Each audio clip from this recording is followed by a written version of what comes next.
सुश्रद्धा मम ते मते स्मृतिरपि त्वय्यर्चनं चापि ते हस्तावञ्जलये कथाश्रुतिरतः करेणोक्षिसम्प्रेक्ष्यते सस्तत्यां व्यसनमशेरोन्नतिपरं सेवीदृशीयेन ते तेजस्वी सुजनोऽहमेव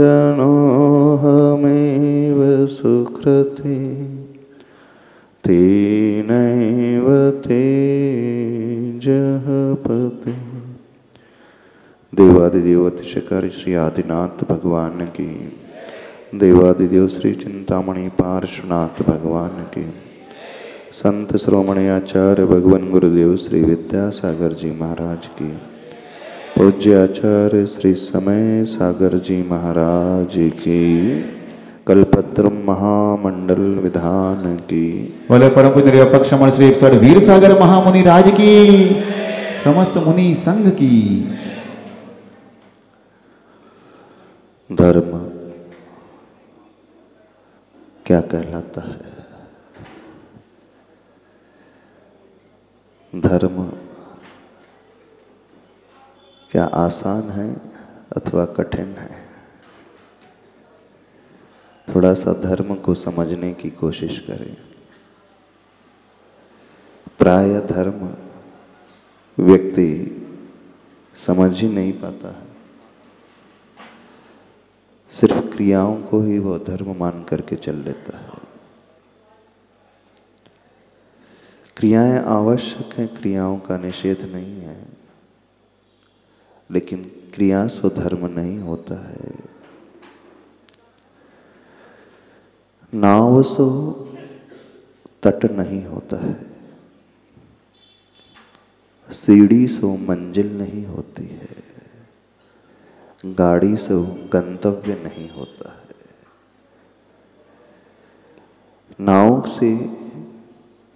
नाव के माध्यम से नाव में बैठ कर के आप नदी पार कर सकते हैं, दूसरे तट तक पहुंच सकते हैं, लेकिन नाव में कभी जीवन बसाया नहीं जा सकता है, उसे डेस्टिनेशन स्वीकारा नहीं जा सकता है।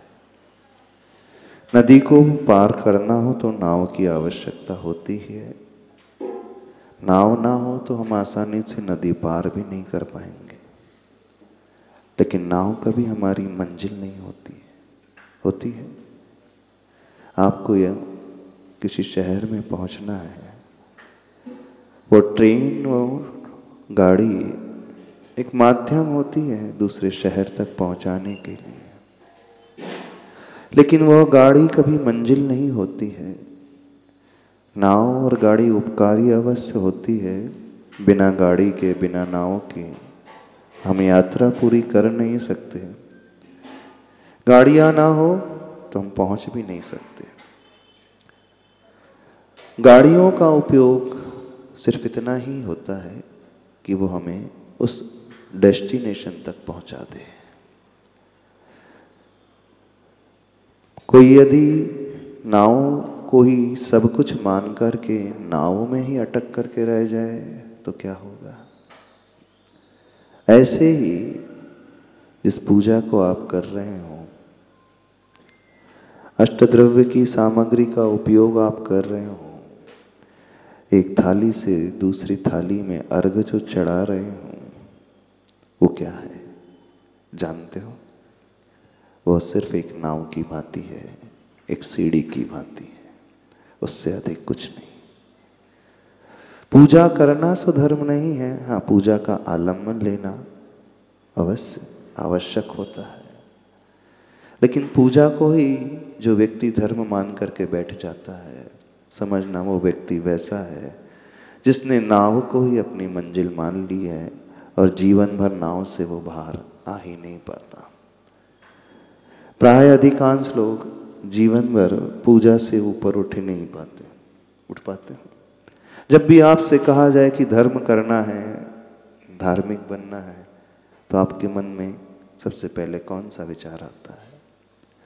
प्रभु की पूजा करना, है ना, प्रभु का अभिषेक करना, यही विचार आता है। अभिषेक करना भी हमारा प्रयोजन नहीं होता है, श्रावक का भी प्रयोजन नहीं होता है। अभिषेक करने से आपको क्या मिलने वाला है? क्या प्राप्त होगा? प्रयोजनभूत न तो प्रभु होते हैं, न ही शास्त्र होते हैं, और न ही गुरु होते हैं, और न ही पूजा के वो द्रव्य होते हैं, न ही पूजा की थाली होती है। देव गुरु शास्त्र भी एक प्रकार से माध्यम है, सीढ़ी है। जब हमें छत पर पहुंचना होता है तो सीढ़ी का आलम्बन लेना पड़ता है, लेकिन जब व्यक्ति छत पर पहुंच जाता है तो सीढ़ियां अपने आप छूट जाती हैं। सीढ़ियां बड़ी उपकारी होती हैं, बिना सीढ़ी का आलम्बन लिए हम ऊपर नहीं चढ़ सकते, लेकिन सीढ़ी ही सब कुछ नहीं होती है, हमें पहुंचना ऊपर छत पे है। ठीक ऐसे ही प्रभु भी हैं, गुरु भी हैं, शास्त्र भी हैं, ये सब माध्यम है, इससे अधिक कुछ नहीं। लेकिन होता यह है कि हर व्यक्ति माध्यम को ही मंजिल मान करके बैठ जाता है। ऐसा आपके साथ सांसारिक क्षेत्र में भी हो रहा है, और ऐसा आपके साथ धार्मिक क्षेत्र में भी हो रहा है। पैसा आपके लिए बहुत आवश्यक है जीवन चलाने के लिए। बिना पैसे के, बिना अर्थ के, बिना मनी के आपका जीवन नहीं चल सकता। लेकिन पैसा मंजिल नहीं है, पैसा एक माध्यम है। पैसा सुविधाओं के लिए आवश्यक है, पैसा अन्न के लिए आवश्यक है, पैसा घर के लिए आवश्यक है, वस्त्रों के लिए आवश्यक है, उससे ज्यादा कुछ नहीं। उस पैसे के माध्यम से आपने सुविधाओं को एकत्रित कर लिया, अन्न आदि खरीद लिया, लेकिन वह मंजिल नहीं है। जब आप अन्न का भक्षण करोगे, उन सुविधाओं का उपयोग करोगे, तो मंजिल जो होती है उस शांति को पाना, आनंद को पाना, सेटिस्फैक्शन को पाना। प्राय व्यक्ति उस सेटिस्फैक्शन को भूल करके, शांति को भूल करके, प्राय क्यों कहें सभी लोग, उन्होंने अपना लक्ष्य क्या बनाया है? सेटिस्फैक्शन बनाया, आनंद बनाया? नहीं, पैसा बनाया। आप एक शहर से दूसरे शहर आ जाते हो, दिल्ली से यहाँ जाते हो, नागपुर से दिल्ली चले जाते हो, क्यों? पैसा कमाने के लिए, कि सेटिस्फैक्शन पाने के लिए। कितने लोग यहाँ पर ये सोचते हैं कि मेरे जीवन में आनंद होना चाहिए। क्यों आनंद? सोचते हो कि जीवन में आनंद होना चाहिए कि पैसा होना चाहिए? लक्ष्य क्या बना करके रखा आपने अपने जीवन का? एक कोठी, ऋषभ विहार में कोठी, क्या लक्ष्य बना करके रखे? एक फ्लैट, एक बंगला, एक मील, एक शॉप, क्या है लक्ष्य? कोई व्यक्ति ये नहीं कहता कि मेरे जीवन का लक्ष्य अच्छे से रहना, सुखपूर्वक रहना है, आनंद से रहना। नहीं, हर एक का लक्ष्य है, किसी का 50 करोड़ का, किसी का 100 करोड़ का। यहां पर भी उसने माध्यम को ही मंजिल बना लिया है, और जब जब हम माध्यम को मंजिल बना लेंगे तब तक हम हमेशा परेशान रहेंगे। हम भूल जाते हैं, हर व्यक्ति भूल जाता है। इसलिए उससे जब कहा जाता है धर्म करो, तो तुरंत उसे याद आता है पूजा करना है ना? आप लोग क्या करने के लिए आए यहाँ पे? कल्पत्र महामंडल विधान करने के लिए आए हैं। धर्म कर रहे हो ना? अब विधान पूरा कर लोगे, पूजा पूरी हो जाएगी, तो आप समझोगे कि आपने बड़ा धर्म कर लिया। गलत फहमी। ये पूजा भी एक माध्यम है, इससे ज्यादा कुछ नहीं। तो मंजिल क्या है?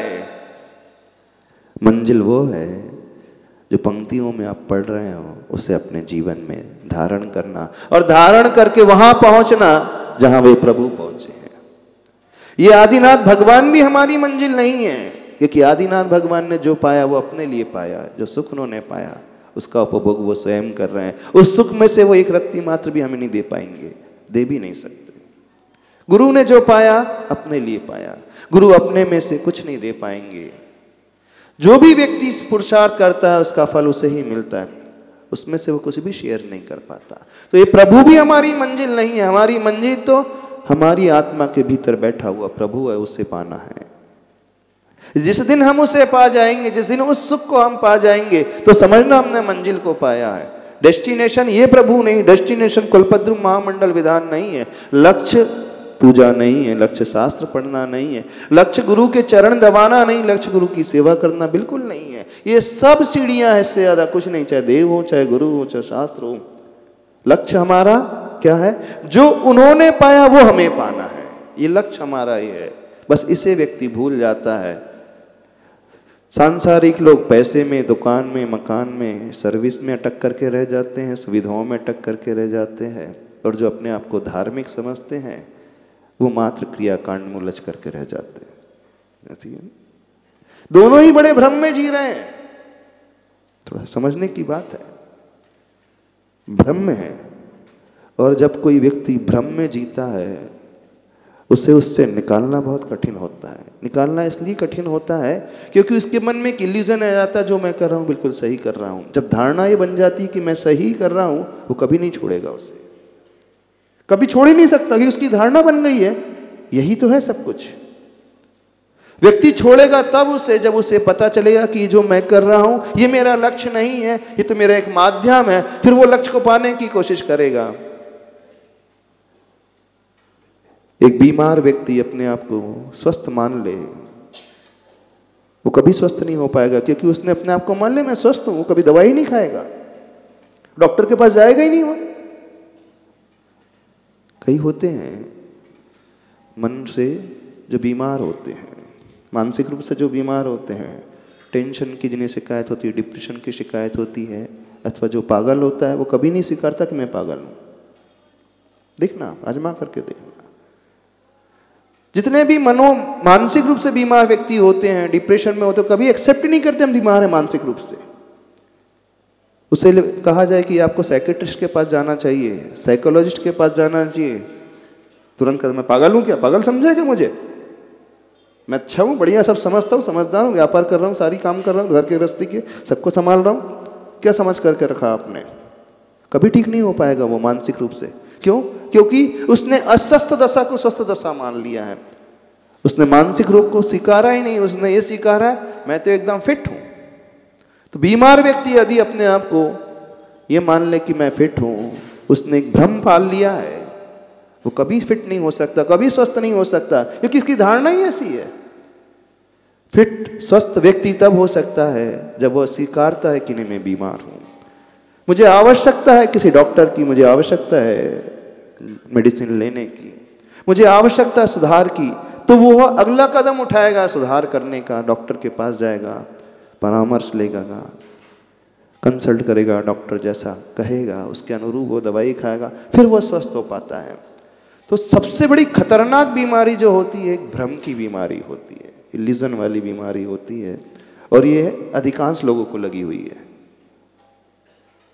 और धार्मिक लोगों को तो सबसे ज्यादा लगी है। लगी है कि नहीं? आपको है कि नहीं बीमारी कि आप धर्म कर रहे हो? क्यों चक्रवर्ती जी, धर्म कर रहे हो? हाँ, 2-2 घंटे 4 घंटे पूजा करें तो धर्म कर। आप कहोगे महाराज जी पूजा भी करवाए जा रहे हो और बोल रहे हो कि बीमारी नहीं। ये सिर्फ एक सीढ़ी है, इससे ज्यादा कुछ नहीं। सीढ़ी पे चल करके हमें ऊपर पहुंचना है, इसी में नहीं अटकना है। और ऊपर पहुंचने का अर्थ है जो उसमें लिखा है उसे अपने जीवन में उतारना है। पूजा में आप जो दोहराते हो उसे आप अपने जीवन में कितना उतारते हो, प्रश्न ये है। यदि उसे हमने अपने जीवन में उतारना सीख लिया तो समझना हम अब लक्ष्य की ओर बढ़ने लगे हैं, और नियम से फिर हम लक्ष्य तक पहुंच जाएंगे। रेसिपी पढ़ने से कभी पेट नहीं भरता। पाव भाजी की रेसिपी पढ़ लेने मात्र से पाव भाजी बन नहीं जाती, बन जाएगी। खूब आपने गणित ज्ञान लगा लो, हिसाब किताब लगा लो, ऐसा बेस बनाया जाता है, ऐसे पाव बनाई जाती है, ऐसी भाजी बनाई जाती है, बन जाएगी। उसके लिए तो कार्य करना पड़ता है। पाक कला का ज्ञान मात्र हो जाने से भोजन बनकर के तैयार नहीं हो जाता है। भोजन बनकर के तैयार तब होता है जब उसके अनुरूप वो कार्य करता है। तो जो आप पूजा की पंक्ति पढ़ रहे हो, विधान कर रहे हो, वो सिर्फ एक रेसिपी जान रहे हो, उससे ज़्यादा कुछ नहीं है। जो रेसिपी आपने जानी है उसे अपने जीवन में अंगीकार किया है, ढाला है, उसका उपयोग किया है। जो उसे का उपयोग कर लेता वही व्यक्ति भगवान बनता है और कोई नहीं। जो भी भगवान बने हैं उन्होंने शास्त्रों को पढ़ करके उसे अपने जीवन का अंग बनाया है, तब वो भगवान बने। गुरु भी जो ऊपर उठते हैं वो अपने जीवन में आचरण में लेकर के आते, चारित्र में ढालते हैं तो भगवान बनते हैं। एक श्रावक भी है, वो धर्म करने वाला हो जाएगा, कब होगा? जो उसने शास्त्र में पढ़ा है, पूजा में पढ़ा है, रेसिपी पढ़ी है। शास्त्र एक माइलस्टोन से ज्यादा कुछ नहीं होते। माइलस्टोन पढ़ करके आप ये नहीं समझ लेना कि आप उस स्टेशन तक पहुंच गए हैं। माइलस्टोन सिर्फ इंगित करता है, संकेत देता है, यहाँ से दिल्ली 1000 किलोमीटर है, माइलस्टोन लगा है और आप समझ लो कि हाँ माइलस्टोन पढ़ लिया मैंने, दिल्ली की रूट जान लिया, उसकी गाड़ियाँ समझ ली, कितना फेयर लगता है, कौन कौन सी ट्रेन है, कितने बजे चलती है। आपने इवन रिजर्वेशन भी करा लिया है ट्रेन में, इवन फ्लाइट में भी रिजर्वेशन करा लिया है, तो भी आप दिल्ली पहुँचोगे नहीं। पहुँचोगे कब? जब उस ट्रेन में, उस फ्लाइट में बैठोगे और वो ट्रेवल करोगे, बाद में जब वो लैंड होगी वहाँ जा कर के, तब कहीं जा कर के आप दिल्ली पहुँचोगे। नियम यही होता है ना।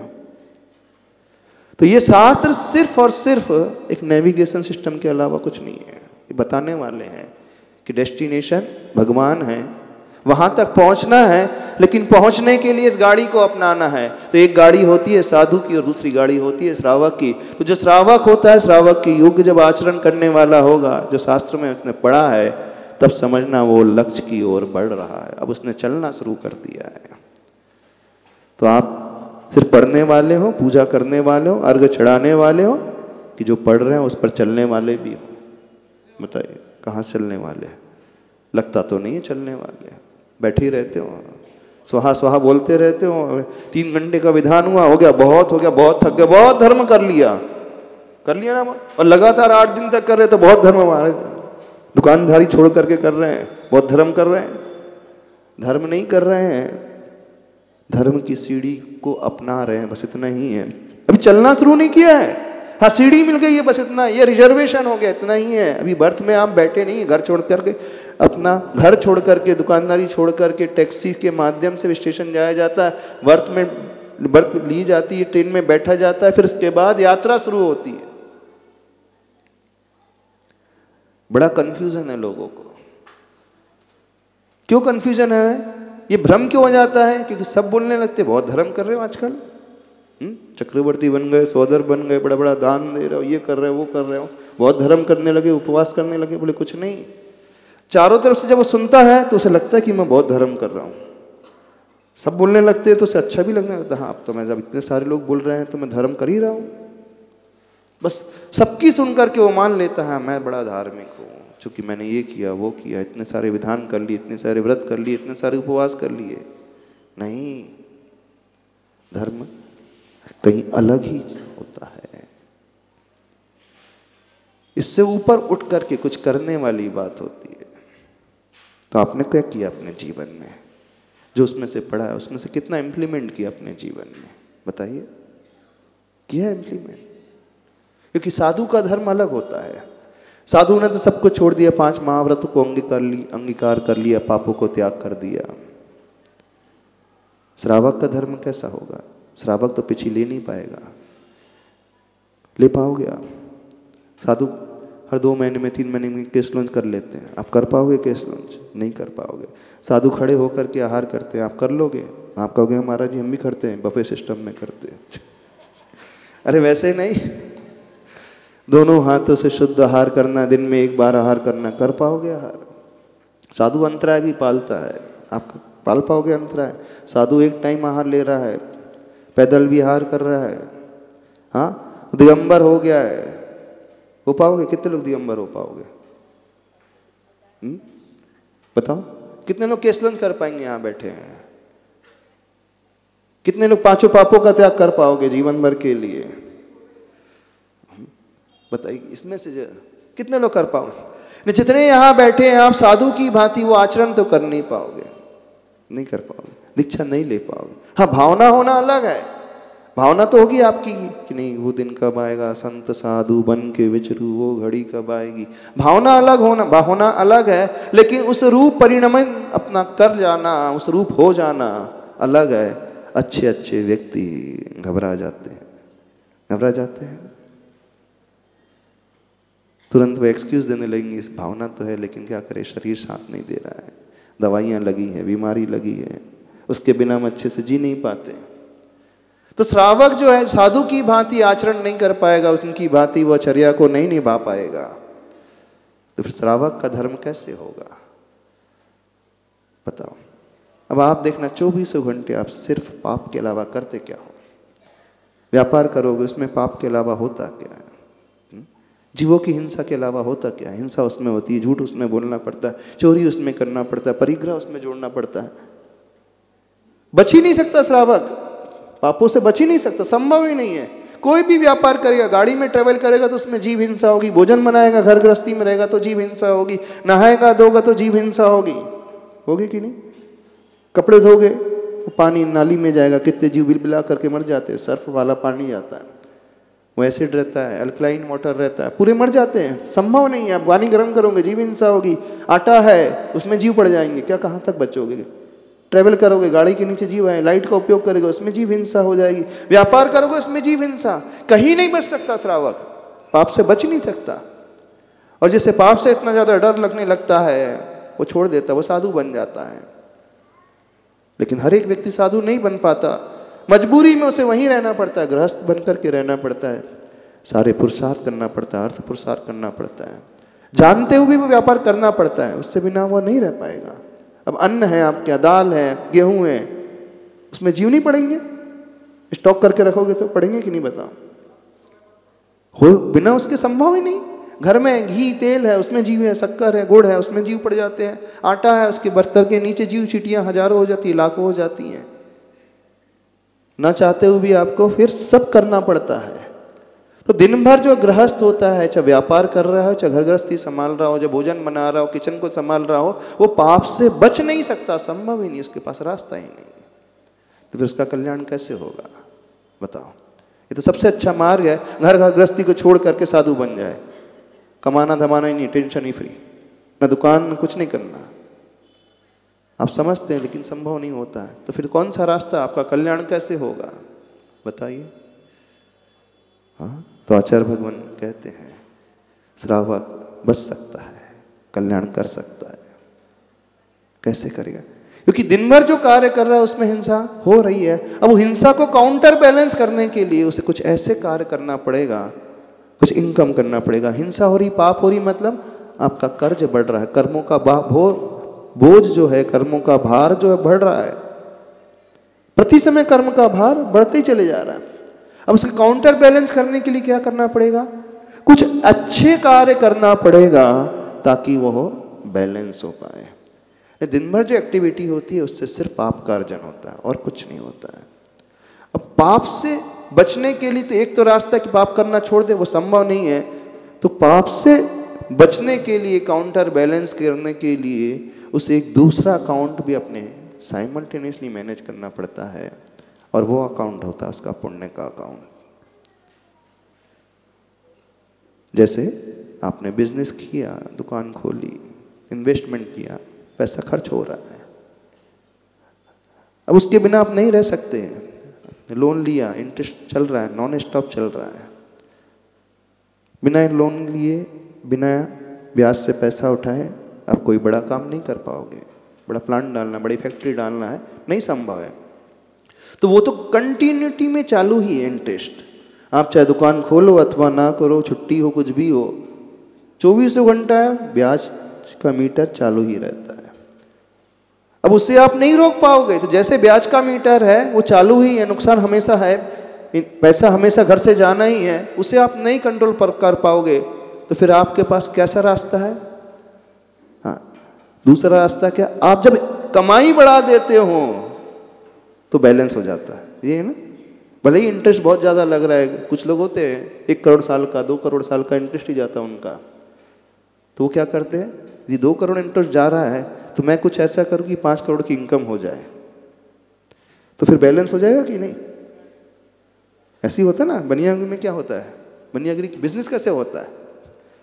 आप उससे तो नहीं रोक पाओगे, वो लेना जरूरी है, इतनी कैपिटल कोई ला ही नहीं सकता। बड़ी फैक्ट्री डालना है तो अपना इतना फंड है ही नहीं, उसे कहीं ना कहीं से मार्केट से पैसा लेना ही पड़ेगा। अब इंटरेस्ट को कम करने के लिए या तो एक रास्ता है इंटरेस्ट लेना ही छोड़ दे, इंटरेस्ट पे करना ही छोड़ दे, लोन लेना ही छोड़ दे, तो कुछ होगी, इनकम भी नहीं होगी। तो दूसरा रास्ता क्या, इनकम बढ़ाना शुरू कर दे। इनकम यदि ज़्यादा हो जाए तो फिर इंटरेस्ट कितना भी क्यों ना हो, ज़्यादा फर्क नहीं पड़ता है। तो एक तरफ आपके पाप की इनकम हमेशा 24 घंटे चालू है। पाप का चालू है मतलब वो इंटरेस्ट ही एक प्रकार से आपका लोन जो है, कर्ज बढ़ते चले जा रहा है, तो आप उससे नहीं बच सकते। तो आप उससे काउंटर बैलेंस कैसे करें? तो आचार्य भगवान कहते हैं कमाई करना शुरू करो।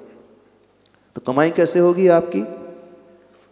ऐसे कार्य करोगे, ऐसा बिजनेस करोगे जिससे कमाई हो जाएगी। तो पुण्य का बिजनेस करो, क्योंकि कर्म निर्जरा आप नहीं कर सकते। कर्म निर्जरा सिर्फ साधु कर सकते, व्रती कर सकते। जिन्होंने पापों का त्याग कर दिया है वो पापों से, नए पापों के आगमन से बच सकते हैं। लेकिन जो श्रावक है वो निर्जरा नहीं कर सकता, उसके पास सिर्फ एक ही माध्यम है पापों को कम करने का। पाप को कम नहीं कर रहा, वो पुण्य को बढ़ा करके, इनकम को बढ़ा करके जो इंटरेस्ट जा रहा है उससे बैलेंस कर सकता है। एक ही माध्यम है उसके पास। साधु के पास जो माध्यम होता है वो कर्म की निर्जरा कर रहे हैं, लेकिन श्रावक के पास निर्जरा का कोई माध्यम नहीं है। उसके पास सिर्फ एक माध्यम है, पुण्य की इनकम बढ़ाना। जितनी वो पुण्य की इनकम बढ़ाता चला जाएगा उतना ही उसका वो काउंटर बैलेंस होता चला जाएगा। तो पुण्य की इनकम मात्र पूजा से नहीं होगी। पुण्य की इनकम जो होगी उस योग्य जब आचरण आप करोगे तब आपकी पुण्य की इनकम होगी। जो उसमें लिखा है उस योग्य अपने जीवन को बनाओगे। तो आचार्य भगवान ने कहा जैसे श्रावक व्यापार में धन आदि कमाने में पाप का अर्जन करता है तो उसका पुण्य जो होता है काउंटर बैलेंस देने से होता है, दान देने से होता है। जब वो दान दे रहा है, किसी साधर्मी के लिए कोई कार्य कर रहा है, किसी को ऊपर उठाने का कार्य कर रहा है, सम्यक दर्शन के अंग का पालन कर रहा है, करुणा के भाव से, अनुकंपा के भाव से बढ़कर के उसकी हेल्प कर रहा है, तो वो जो हेल्पिंग नेचर हो गया, उसने समाज के लिए ऐसा कार्य कर लिया। क्या जब आप अपने लिए बड़ी कोठी बनाते हो, हवेली बनाते हो, महल जैसा घर बनाते हो, बंगलो बनाते हो, तो उसमें आप क्या कर रहे हो? सिर्फ आपके कार्य कर रहे हो, ठीक है ना।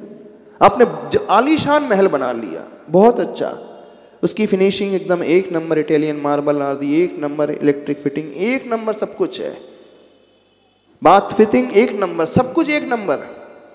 पर वहां जो भी आपने इन्वेस्ट किया, जो भी घर बनाया, आलीशान महल जैसी कोठी बनाई, वहां सिर्फ और पाप के अलावा कुछ नहीं। अब वही कार्य आप समाज के लिए कर दोगे तो वहां पुण्य आना शुरू हो जाएगा। वहां भी आप घर जैसा ही स्ट्रक्चर बनाओगे, वहां भी आप हॉस्पिटल जैसा स्ट्रक्चर ही बनाओगे, वहां भी आप संत निवास जैसा स्ट्रक्चर बनाओगे, वहां भी आप भोजनशाला समाज के लिए स्ट्रक्चर बनाओगे, आप वहां पर यात्रियों के लिए रहने के लिए रहवास बनाओगे, जो इलाज कराने आते हैं सैनिटोरियम बनाओगे, तो वहां पर भी आपने कमरे ही बनाए हैं। पर उन कमरों को बनाने से, उस बिल्डिंग को बनाने से क्या हुआ?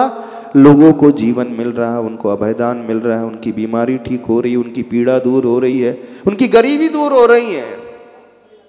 तो वो जो उनकी पीड़ा दूर हो रही है, कष्ट दूर हो रहे हैं, उसके माध्यम से जो पुण्य का अर्जन हो रहा है, वह पुण्य का अर्जन जो आपने अपने लिए कोठी, महल अथवा बिल्डिंग बनाई है, प्लॉट खरीद करके बड़ा अपना प्लांट क्रिएट किया, दुकान बनाई है, वहां पर भी ईंट कंक्रीट का आपने स्ट्रक्चर खड़ा किया, यहां पर भी ईंट कंक्रीट का स्ट्रक्चर खड़ा किया, लेकिन वहां पाप का अर्जन हो रहा था, यहां पुण्य का अर्जन होना शुरू हो गया।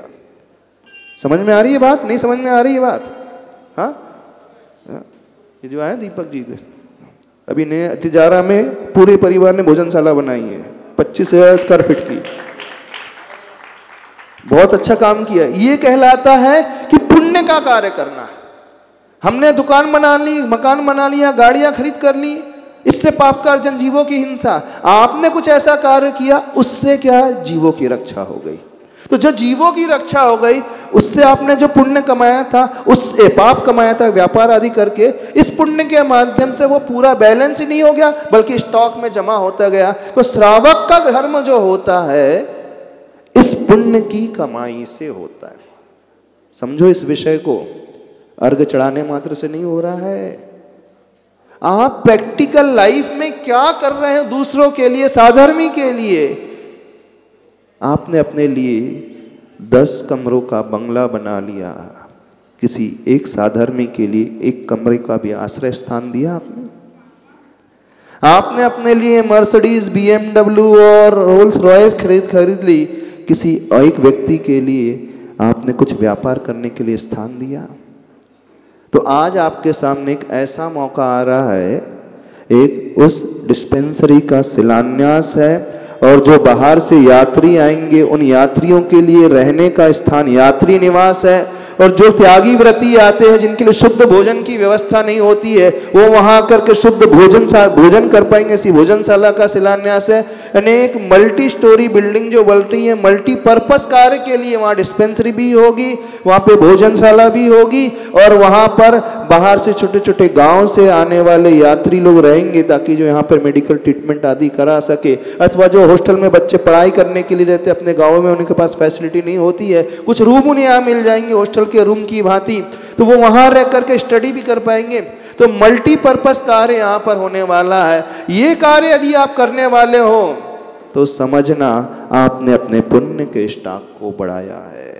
अब ये आपका धर्म जो है प्रैक्टिकल धर्म हो गया, इसे आपने अपने आचरण में ला लिया। आपने पूजा में पढ़ा, हाँ दान 4 प्रकार का दान सबको दीजिए, अब उसे आपने अपने जीवन में अंगीकार कर लिया।